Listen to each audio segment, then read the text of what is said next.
오늘 하나님께서 우리에게 주신 말씀은 에스겔 37장 1절로 14절 말씀입니다. 이제 봉독합니다. 하나님의 말씀을 경청하십시오. 여호와께서 권능으로 내게 임재하시고 그의 영으로 나를 데리고 가서 골짜기 가운데 두셨는데 거기 뼈가 가득하더라. 나를 그 뼈 사방으로 지나가게 하시기로 본즉 그 골짜기 지면에 뼈가 심이 많고 아주 말랐더라. 그가 내게 이르시되 인자야 이 뼈들이 능히 살 수 있겠느냐 하시기로 내가 대답하되 주 여호와여 주께서 아시나이다. 또 내게 이르시되 너는 이 모든 뼈에게 대언하여 이르기를 너희 마른 뼈들아 여호와의 말씀을 들을지어다. 주 여호와께서 이 뼈들에게 이같이 말씀하시기를 내가 생기를 너희에게 들어가게 하리니 너희가 살아나리라. 너희 위에 힘줄을 두고 살을 입히고 가죽으로 덮고 너희 속에 생기를 넣으리니 너희가 살아나리라. 또 내가 여호와인 줄 너희가 알리라 하셨다 하라. 이에 내가 명령을 따라 대언하니 대언할 때에 소리가 나고 움직이며 이 뼈 저 뼈가 들어맞아 뼈들이 서로 연결되더라. 내가 또 보니 그 뼈에 힘줄이 생기고 살이 오르며 그 위에 가죽이 덮이나 그 속에 생기는 없더라. 또 내게 이르시되 인자야 너는 생기를 향하여 대언하라. 생기에게 대언하여 이르기를 주 여호와께서 이같이 말씀하시기를 생기야 사방에서부터 와서 이 죽음을 당한 자에게 불어서 살아나게 하라 하셨다 하라. 이에 내가 그 명령대로 대언하였더니 생기가 그들에게 들어가매 그들이 곧 살아나서 일어나 서는데 극히 큰 군대더라. 또 내게 이르시되 인자야 이 뼈들은 이스라엘 온 족속이라. 그들이 이르기를 우리의 뼈들이 말랐고 우리의 소망이 없어졌으니 우리는 다 멸절되었다 하느니라. 그러므로 너는 대언하여 그들에게 이르기를 주 여호와께서 이같이 말씀하시기를 내 백성들아 내가 너희 무덤을 열고 너희로 거기에서 나오게 하고 이스라엘 땅으로 들어가게 하리라. 내 백성들아 내가 너희 무덤을 열고 너희로 거기에서 나오게 한즉 너희는 내가 여호와인 줄을 알리라. 내가 또 내 영을 너희 속에 두어 너희가 살아나게 하고 내가 또 너희를 너희 고국 땅에 두리니 나 여호와가 이 일을 말하고 이른 줄을 너희가 알리라. 여호와의 말씀이니라. 하나님께서 이 말씀을 통해 우리에게 은혜 주시기를 원합니다.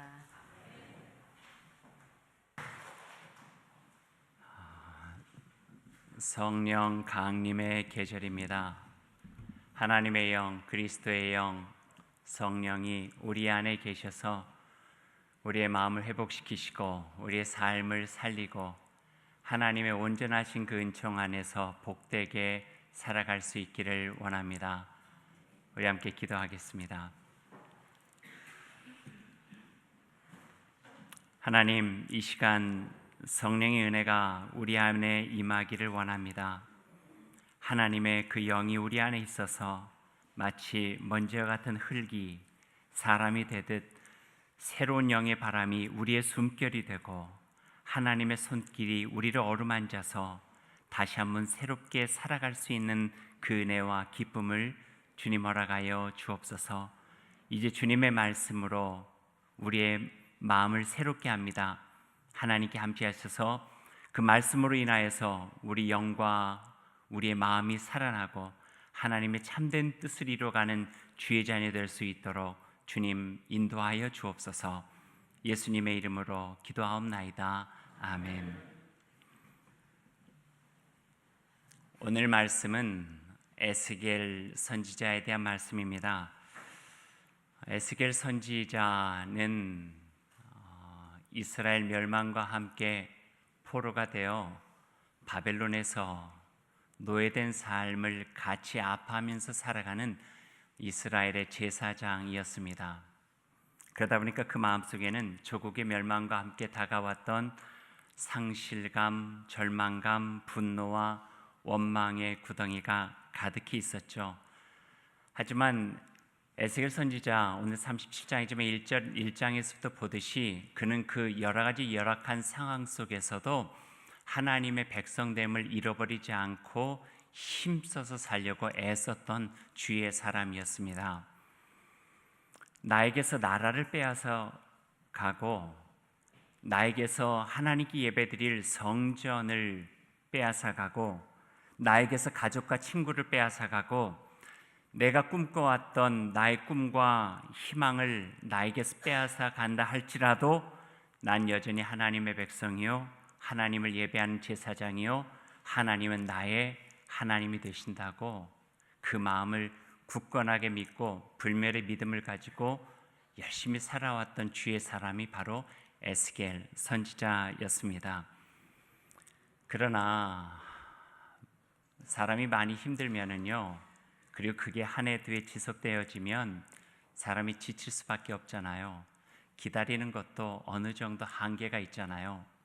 이스라엘 백성도 그렇고 에스겔 선지자도 그렇고 많이 지쳐갑니다. 5년이 지나고 7년이 지나고 10년도 더 지나게 되니까 그들의 마음속에 굳건하게 믿었던 하나님께서 정말 우리를 참된 하나님의 사랑 안에서 해방시켜 주실 것인가에 대해서 희망이 희박해지기 시작한 거예요. 버틸 수 있는 힘들이 점점 약화되어져 가게 되는 거죠.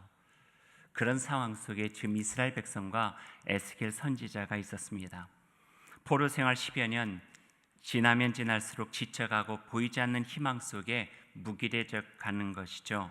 매일매일 반복되는 고통의 삶은 그들이 힘겹게 만들고 바벨론 제국의 힘에 압도당한 채 죽지 못해 살아가는 신세로 전락해 버리고 말았어요. 우리도 그러잖아요. 믿음이 있다고 하지만 때론 주변의 상황과 환경과 여건이 우리가 가지고 있는 믿음보다 더 커져버리면은 그 상황이 우리를 압도해버리고요, 그 조건이 우리를 압도해버리고요, 또 그 환경 속에 우리는 속에 가지고 있었던 믿음마저도 흔들릴 수밖에 없는 것이 우리들의 삶이죠.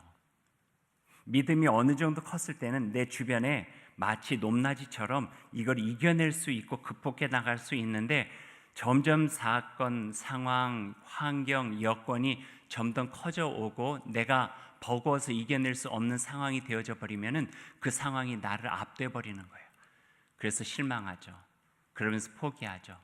힘겨워서 지쳐서 쓰러지기가 쉬운 거죠. 그게 우리의 삶의 모습이고 믿음의 모습이죠. 이스라엘 백성들과 에스겔이 지금 이런 상황 속에 있었어요. 이때에 하나님께서 그 사랑으로 에스겔을 다시 불러서 그 환상 속에 새로운 경험을 하게 하시는 것을 오늘 우리가 에스겔서 37장을 통해서 보게 되는 거예요. 1장에 보면은 하나님께서 에스겔 그에게 포로된 지 얼마 되지 않았을 때 저 하늘 보좌를 경험하게 했어요.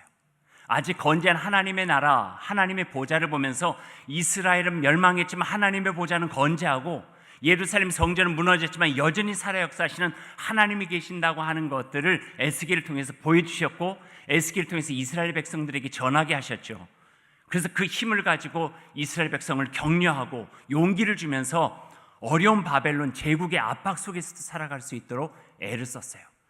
하지만 해가 거듭될수록 보이지 않는 불확실한 미래 속에서 그들의 희망은 점점 잃어가게 되는 거예요. 하나님께서 회복해 주신다는데 언제 회복될 것이냐? 하나님께서 우리를 다시 한번 세워주신다고 했는데 언제 하나님께서 우리를 회복시켜 주시느냐? 무기력함과 원망 속에서 그들의 가지고 있었던 믿음마저 점점 약해지고 있었죠. 이럴 때 하나님께서 에스겔을 새로운 환상 속으로 이끌어 가십니다. 제일 처음에 보여주셨던 하나님의 보좌가 아니었어요. 영광의 보좌 대신에요, 이번에는 낮고 황량한 깊음 사망의 골짜기로 에스겔을 인도해 주신 거예요. 햇볕 한 줌 들지 않는 사망의 골짜기로 하나님께서 에스겔을 인도해 가셨어요. 그리고 37장 오늘 1절과 2절 말씀에 거기에 대한 이야기들이 나오고 있어요. 제가 한번 읽어드릴게요. 여호와께서 권능으로 내게 임재하시고 그의 영으로 나를 데리고 가서 골짜기 가운데 두셨는데 거기에는 뼈가 가득하더라. 나를 그 뼈 사방으로 지나가게 하시기로 본즉 그 골짜기 지면에 뼈가 심이 많고 아주 말랐더라. 영광스러운 하늘 아니고 깊은 죽음의 골짜기였어요. 환상 중에 에스겔을 데리고 치열한 전쟁 후의 잔해처럼 뼈들이 가득 쌓인 아골 골짜기로 에스겔을 인도해 가신 거예요. 그리고 거기에서 아골 골짜기에 널리 뒹굴고 있는 마른 뼈들을 보게 했어요. 참으로 끔찍한 장면이죠. 왜 그곳으로 내려갔을까? 성경은 오늘 후반에서 이야기하고 있어요. 그 모습이 마치 지금 이스라엘의 모습을 닮았다는 거예요. 이스라엘의 영적인 황폐함, 믿음이 사라져가고 난 위에 갖게 되는 절망감, 아무리 희망 없이 무기력하게 하루하루 죽지 못해 살아가는 이 억울한 심령 속에서 살아가고 있는 이스라엘 백성과 그들을 보면서 함께 한숨 쉬면서 하늘만 바라보면서 한탄하고 있는 에스겔 선지자의 모습이 그대로 닮아 있었어요. 그래서 그 모습 그대로를 에스겔 선지자를 통해서 보게 하는 거예요. 직면하게 하는 거예요. 이게 너의 모습이라는 거예요. 이 모습 속에 지금 너희들이 가지고 있는 메마른 심령이 있고, 이 모습 속에 너희들이 처한 형편이 있고, 믿음 조각들이 다 훼손되어진 채 이 세상 바벨론 제국에 압도되어진 채 살아가고 있는 불확실한 미래 속에서의 절망스러운 그 민족의 모습들이 그대로 담겨져 있다고 보여주고 있는 것이죠. 예전에 일제시대 때 우리 동족들이 잘 불렀던 노래가 있죠. 울밑에 선 봉선하야 내 모양이 처량하다. 나라를 잃은 서름과 그 한이 그 울밑에 선 봉선화 하나 그 꽃에 그 자기의 모습들을 보게 되는 거죠. 마치 이스라엘 백성들이 오늘 아골 골짜기의 뼈더미에 쌓여져서 아무런 희망 없이 스산한 바람 속에 뼈가루만 날리고 있는 그 모습에서 자신들의 운명을 바라보는 것과 같은 의미예요. 아골 골짜기로 에스겔을 데려가신 하나님은 오늘 이 말씀을 통해서 어쩌면 우리의 삶 가운데 있는 아골 골짜기와 같은 절망스러운 상황들, 무기력하고 세상에 대해서 낙심할 수밖에 없는 그 상황들도 직면하게 하시는 것 같아요. 저는 우리 지금 살아가고 있는 세상 속에서 아골 골짜기에 비유될 수 있는 메마른 절망의 순간들을 한 3가지로 봤어요. 첫 번째는 메말라버린 인간이에요. 인간의 마음, 사람의 마음이 메말라 버렸어요. 사람 원래 풍성하잖아요. 사랑을 나누면서 가깝게 살아가고 친절하고 환대하고 어려운 부분을 보면은 긍휼히 여길 줄 알고 약한 사람 보면은 손을 이끌어서 세워줄 수 있는 것이 우리 마음인데, 어찌된지 우리 마음이 점점 각박해지네요. 마치 주머니 안에 숨겨져 있는 뾰족한 송곳처럼, 아니면 날카로운 가시처럼 옆에 있는 사람을 찌르기 일쑤예요. 얼마 전에 있었던 강남역의 무참한 23살 여인을 살해했던 사건들은 어쩌면 냉혹해가는 우리들의 마음들을 그대로 보여주고 있는 민낯 같아요. 그뿐인가요? 사랑하는 자녀를 죽인 것으로 끝나지 않고 어떻게 조각을 냅니까? 사랑하는 애인을 잘라요. 부모와 친구를 자기의 욕심에 따라서 죽이기도 하지만 훼손시켜가지고 아무데나 버리는 이런 무도한 일들을 그냥 해버리고 마는 거예요. 이게 지금 우리의 살아가는 삶의 한 부분 속에 있어요. 외면하고 싶죠? 한 일부미라 생각할 수 있겠지만 그러지 못하는 점점 각박해가는 우리의 심령과 사회적인 모습들이 우리가 직면해야 되는 어쩌면 아골골짝 같은 민낯이 되어지고 있다 하는 말씀이에요. 또 다른 것은 땅이 메말라가고 있어요. 땅으로 비유되는 것은 뭐예요? 땅에서 씨앗을 뿌리면 풍요로운 땅이어야 잘 자라잖아요. 꽃도 거기서 피어날 수 있는 것이고 나무도 잘 자랄 수 있는 것인데 땅이 메말라 버렸어요. 비옥한 땅이 아니라 메말라 푸석푸석한 땅이 되다 보니까 나무도 자라지 못하고 꽃도 펴나가지 못하고 풀 한 포기도 거기서 움터오질 못하는 거예요. 사람의 각박한 마음이 이 땅과 삶의 자리 속에서 이 세상의 그 각박함 속에 연결되지 않나 하는 생각을 해보는 거예요. 교육의 환경이 경쟁으로 치달아가면서 함께 협력하고 둬야 될 관계들이 서로가 경쟁하면서 이기고 지는 관계가 되어져 버리고, 부모와 자녀 간에, 자녀와 자녀 간에, 형제 자매 간에, 친구와 친구 간에 서로가 하나를 놓고 싸우는 각박한 세상이 되어가는 환경이라고 한다면, 그 환경 속에서 메마른 인간의 마음, 송곳 같은 우리의 마음, 날카로운 가시와 같은 우리의 마음들이 그 속에서 만들어질 수밖에 없겠다 하는 생각도 된다는 말씀이죠. 삶의 자리도 마찬가지고요. 어떻게 보면은 가정도 그렇게 되고 교회마저도 점점 그렇게 되는 것 같은 안타까움이 있죠. 교회가 숫자가 줄어가면서 위기를 하는데요, 숫자 준다고 해서 위기 아니에요. 오히려 더 큰 위기는 교회가 지켜야 될 복음에 대한, 진리에 대한, 하나님의 사랑에 대한, 하나님의 나라에 대한 진정성을 잃어갈 때 교회는 위기가 되는 거예요. 수만 명 모이면 뭐예요? 거기에 주님의 마음에 깃들 곳이 없다고 하면은 그게 황폐한 바벨론 제국과 어찌 다를 수 있느냐 하는 말씀이에요. 하늘이 메말라가요. 꿈이 없어요. 여유가 없어요. 미세먼지 가득한 공기처럼 우리의 삶에 욕심이 파고들고 이기적인 마음이 들어오니까 삶이 버거워져요. 넉넉한 마음을 가지고 사람을 대할 수 있는 여유가 없는 거예요. 그냥 내 생각에 집착하는 거죠. 함께 살아가는 꿈을 꾸기보다는 나의 노와 나의 삶을 어떻게 안정되게 살아갈까 하는 생각에 더 우리의 마음이 가까이 가게 되는 우리의 모습이죠.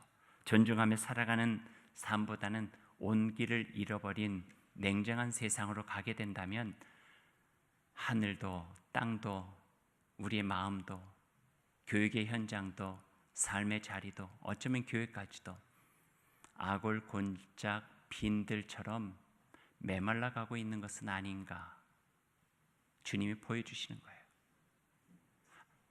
에스겔을 아골골짜기로 데려가신 하나님께서 어쩌면 오늘 예배하고 이 말씀을 읽고 있는 우리를 그 또 다른 아골골짜기, 우리가 감추고 싶고 외면하고 싶은 우리의 현실 가운데 우리의 눈길을 돌려서 직면하고 거기에 대한 책임감을 다시 한번 새기고 다시 한번 그것을 직면해 갈 수 있도록 일깨워 주시는 말씀이 오늘 말씀인 것 같아요.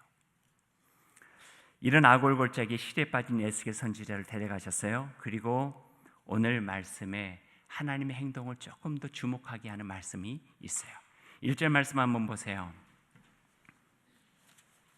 여기 1절에 보니까요, 여호와께서 권능으로 내게 임재하시고 그의 영으로 나를 데리고 가서, 그렇게 나와요. 따라해 보십시다. 데리고 가서. 이 데리고 가서가요, 원어적인 것으로 조금 깊게 살펴보면 그 의미 속에 이게 있어요. 집어 던지다 하는 거예요. 하나님께서 에스겔을 에스겔, 내가 잠깐 여기를 너와 함께 가고 싶은데 같이 갈 수 있겠니? 아주 친절하게 데리고 인도하셔서 아골골짜까지 가신이 아니라는 거예요. 집어 던졌어요. 에스겔, 너 절망 가운데 있어서 한숨만 쉬면서 한탄하고 있지? 살아나올 희망조차 없고 이 속에서 어떻게 해야 될까 애끓고 있지? 잠깐 기다려봐. 그 사람을 잡고, 에스겔 잡고 아골골짜기에다 집어 던져버린 거예요. 강권적인, 때로는 공격적인 모습이 이 속에 담겨져 있어요. 보라는 거예요. 눈을 뜨고 이걸 봐. 너의 모습이야. 이스라엘 백성들의 모습이야. 너의 마음이야. 이스라엘 백성들이 갖고 있는 그 마음이 바로 이 모습과 다를 게 아무것도 없어. 메마른 현장 속에서, 뼈더미 속에서 그의 현장들을 목도하게 하시면서 집어 던져서 눈을 크게 뜨고 하나님께서 보여주시는 그 모습들이 이 말씀 속에 있어요. 보여주고 싶은 것을 보여주시는 거예요. 에스겔이 꼭 봐야 될 것을 보여주시는 거예요. 직면이에요. 외면하지 말고 지금 너의 모습을 보라는 거예요. 그것이 오늘 1절 에스겔을 집어 던지시는 하나님의 행동 속에 담겨져 있어요. 그리고 아골골짜기로 데려가 집어 던지신 하나님께서 그에게 조금은 공격적이고 직접적이고 그런 모습으로 질문을 하고 있어요. 3절 말씀에 나와요. 인자야, 에스겔아, 이 뼈들이 능히 살 수 있겠느냐? 이렇게 묻죠. 그때 에스겔이 어찌 대답하나요? 주 여호와여, 주께서 하시나이다. 이렇게 대답해요. 이 하나님과 에스겔의 대화가 오늘 말씀에 굉장히 중요해요. 그래서 오늘 저는 여러분과 함께 이걸 연극처럼 한번 해보려고 해요. 제가 하나님 역할 할게요. 괜찮겠어요? 여러분이 에스겔이에요. 제가 물을 때 여러분 대답하셔야 돼요. 여러분 지금 아골골짜기로 집어 던져졌어요. 그래서 하나님께서 이렇게 물으시는 거예요. 제 물음에 여러분 대답하세요. 인자야, 이 뼈들이 능히 살 수 있겠느냐? 이렇게 머뭇거리시면 안 돼요. 다시요, 한 번 더. 인자야, 이 뼈들이 능히 살 수 있겠느냐? 예. 오늘의 현장 같으면 우리에게 이렇게 질문도 하셨을 거예요. 여러분, 이 뼈들이 살 수 있을 것 같아요? 이렇게. 그때 주 여호와여 주께는 아시나이다. 이렇게 대답할 수 있는 거예요. 질문도 중요하지만 대답도 정말 중요해요. 하나님께서 에스겔에게 묻는 질문의 의미는 우리가 잘 알 수 있죠. 너희 눈에 이 뼈들이 살 것 같아 보이느냐라고 질문한 거예요. 만약에 에스겔이 질문의 의도를 깊이 생각하지 못하고 요즘처럼 대답했다면 이럴 거죠. 이성적으로 생각하고 상식적으로 생각하고 과학적으로 생각할 때 한번 하나님 생각해 보세요. 다 죽어서 부식되어진 이 뼈들이 어떻게 살 수 있겠어요? 살 수 없어요. 말도 안 되는 이야기예요. 이렇게 대답할 수도 있었겠죠. 하지만 에스겔은 그렇게 대답하지 않았어요. 대답이 중요해요. 주 여호와여 주께서 아시나이다. 그랬어요. 이 대답이 중요한 것은 이 대답 속에 하나님이 계셨어요. 하나님이 계셨어요. 자신이 전능하신 하나님 앞에 있음을 잊지 않은 거예요. 전능하신 하나님 앞에 자기가 있다고 하는 것을 인식했어요. 말하자면 이런 것이죠. 이 뼈들이 살겠느냐 하는 질문처럼 우리들의 삶의 상황 속에서 앞이 보이지 않는 여러 가지 상황들이 있죠. 병이 깊어졌어요. 나을 수 있을 것 같은가? 아니요. 의사도 포기했는데요. 어떻게 나을 수 있겠어요? 경제적인 침체가 있고 삶의 어려움이 있고 아무리 회복하려고 해도 회복되어져 있는 관계 속에서 어떻게 할 수 있겠습니까? 회복이 될 수 있을 것 같아요? 라고 물어볼 때 아니요. 제가 얼마나 노력했는데요. 한번 입장 바꿔놓고 생각해 보세요. 제가 그만큼 노력했으면 이제 그 말 할 수 있지 않겠어요? 안 돼요. 더 이상 여기선 가능성이 없어요. 그렇게 이야기할 수 있는 것이 바로 우리들의 모습이에요. 이성적이죠. 합리적이죠. 그 말이 대답이 맞을 수 있는 거예요. 하지만 여호와 하나님 앞에서 그분을 인식하고 기억하면서 대답을 하는 거예요. 주 여호와께서 아십니다. 여호와여, 하나님은 아십니다. 저는 잘 모르겠어요. 하지만 하나님은 아십니다. 그렇게 대답해요. 여기서 그 대답에 또 한 가지 생각을 한번 해보죠. 우리들이 쉽게 하는 대답과 연결을 한번 해볼게요. 하나님께서 에스겔에게 이 뼈가 능히 살 수 있겠느냐라고 대답했을 때 에스겔이 만약에 이렇게 대답했다고 생각해 보세요. 예, 살아날 수 있습니다. 물론이죠. 하나님께서 능치 못할 일이 없으신데요. 하나님께서 하시고자 하시면 얼마든지 할 수 있는데 살아날 줄로 믿습니다. 어때요? 어때요? 믿음 있죠? 믿음 있어 보이죠? 이 대답과 오늘 에스겔이 한 대답과의 차이를 한번 생각해 보세요. 여러분은 믿습니다. 하나님께서 함께 하시고자 하시면은 못할 일이 없죠. 능치 못한 자에게는 능치 못할 일이 없다고 하는 것을 내가 믿으니 하나님께서 하실 것입니다. 뼈들을 다 살아나서 사람처럼 생기로 일어날 줄로 믿습니다. 이것과 주 여호와여 주께서는 아시나이다. 저는 잘 모르겠습니다. 주님께서 아시는 것입니다. 원어로 보면은요, 주 여호와여 주님만이 대답할 수 있는 질문입니다. 이거예요. 에스겔서를 깊게 들여다본 신학자, 구약 신학자가요, 이 두 가지 대답 사이의 차이점을 이렇게 이야기를 해요. 이에 살 수 있습니다. 하나님께서 하시면 능히 살아날 것입니다. 와 주 여호와여 주께서 아시나이다의 차이는 하나님의 능력에 대한 믿음과 하나님의 존재에 대한 믿음과의 차이라고요. 어렵죠? 하나님의 능력에 대한 믿음과 하나님의 존재에 대한 믿음과의 차이. 조금 더 다시 이야기를 해보죠. 이런 비유를 해볼게요. 어떤 아이가 우리 아빠는 내가 원하는 것이라면은 뭐든지 다 사준다 하고 이야기를 했어요. 이건 하나님의 능력에 대한 믿음이에요. 한 아이는 이렇게 대답해요. 나에게는 나를 사랑하시는 아빠가 계셔. 그래서 나는 늘 든든하게 살아갈 수가 있지. 하나님의 존재에 대한 믿음이에요. 아직도 어렵죠? 예, 어려우니까 제가 또 하나 이야기할게요. 여러분 잘 지금 한번 따라오셔야 돼요. 이젠 직접적인 비유 하나 드릴게요. 저의 처에 조카가 하나 있었어요. 아내의 조카죠. 이젠 다 장성해서 컸지만 어렸을 때 이런 이야기가 있어요. 초등학교 한 1, 2학년이나 2, 3학년이나 됐을까 했을 때 학교에서 끝나고 집에 온 거예요.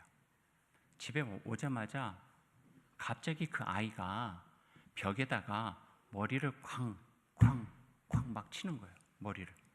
평상시 안 하던 행동을 머리를 막 치면서 뭐라고 하냐면 난 아버지도 없어, 난 아빠도 없어, 난 엄마도 없어, 난 아빠도 없어, 난 엄마도 없어, 막 그러는 거예요.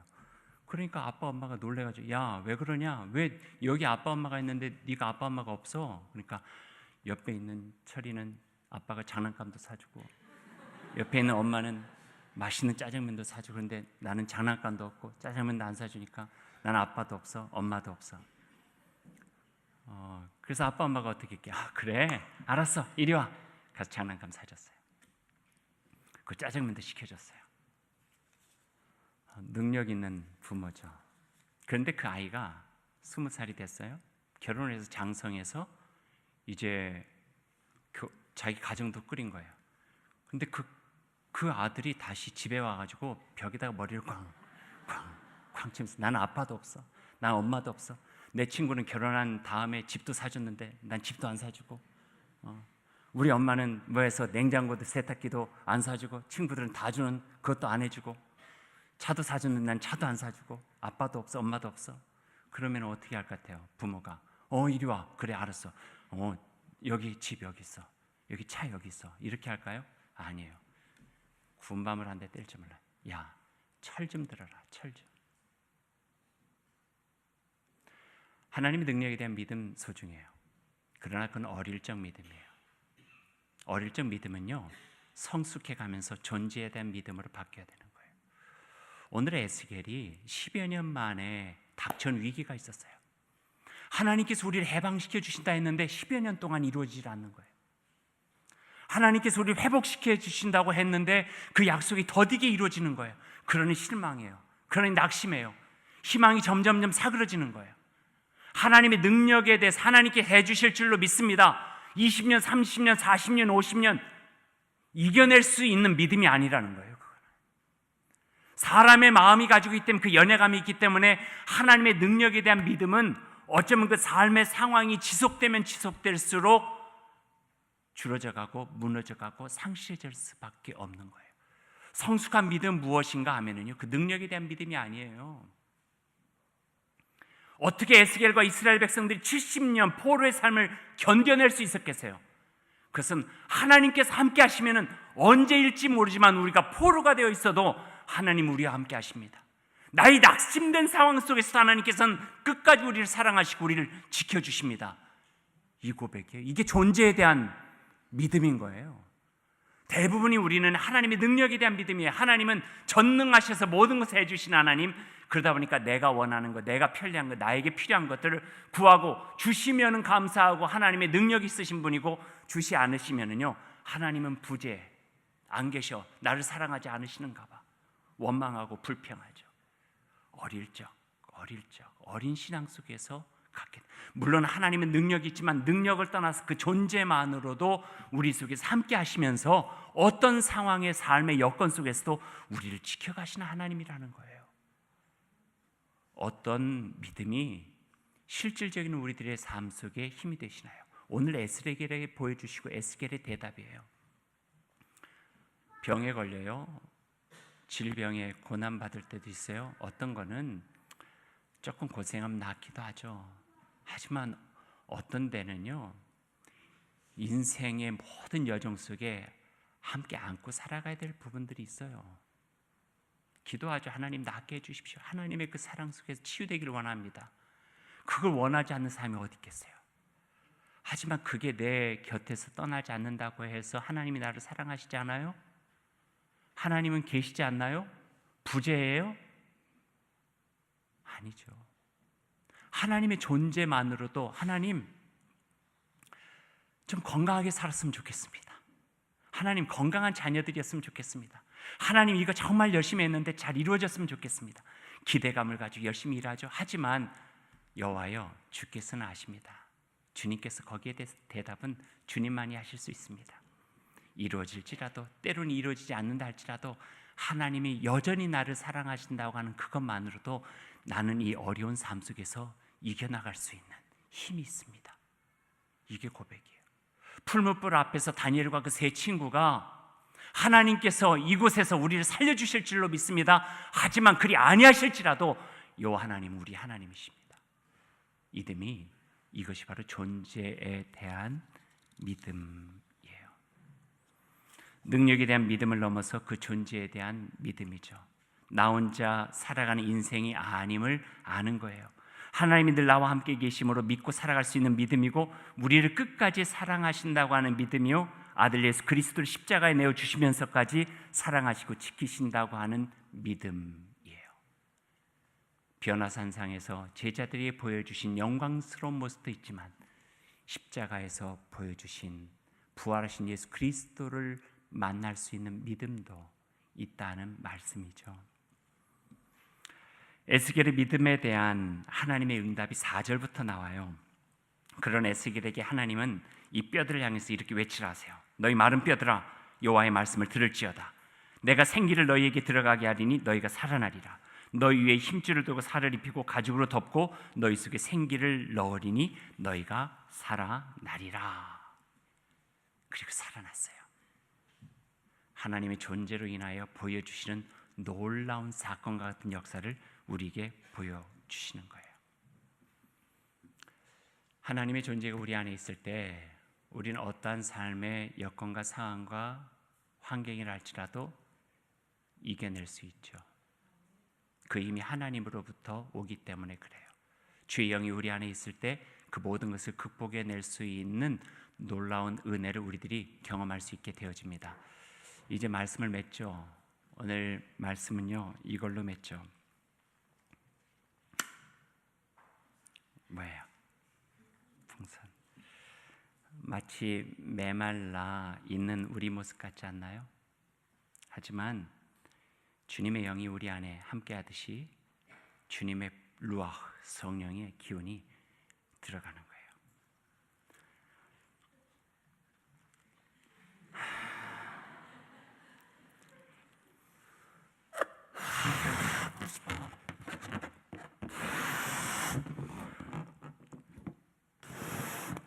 여기까지 불안해하실까 봐.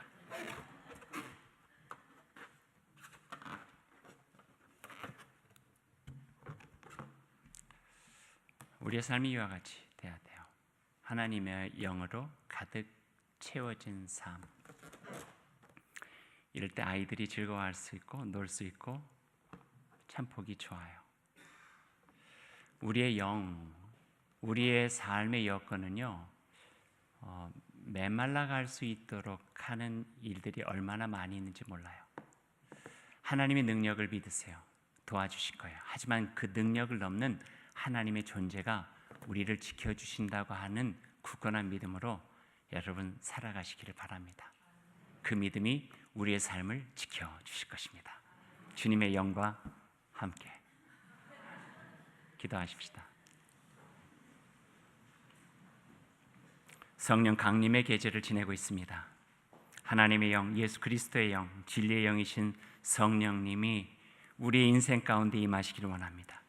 생명의 기운처럼 우리 안에 계시면서 우리의 영을 살리고 우리를 일으키시는 성령의 그 은혜가 우리 안에서 가득하기를 소망합니다.